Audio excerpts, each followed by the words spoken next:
What's up, fellow SAK lovers? Today I've got a 93mm build here. This is pretty much the same tool set as a compact model, the 91mm compact, but this one is a 93mm, and it did not have the back tools, but pretty much the same tool set up top here. Let's get into it. We've got the scissor,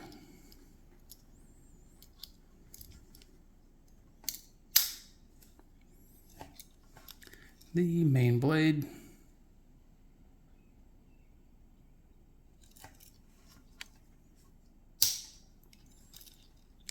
and the combo tool, the combo can and cap lifter with the wire stripper and the large slotted tip screwdriver.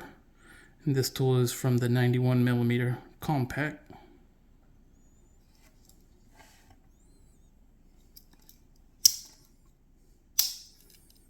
That is it for this one. If you guys like this short video, please like and subscribe. It really helps out. Thank you.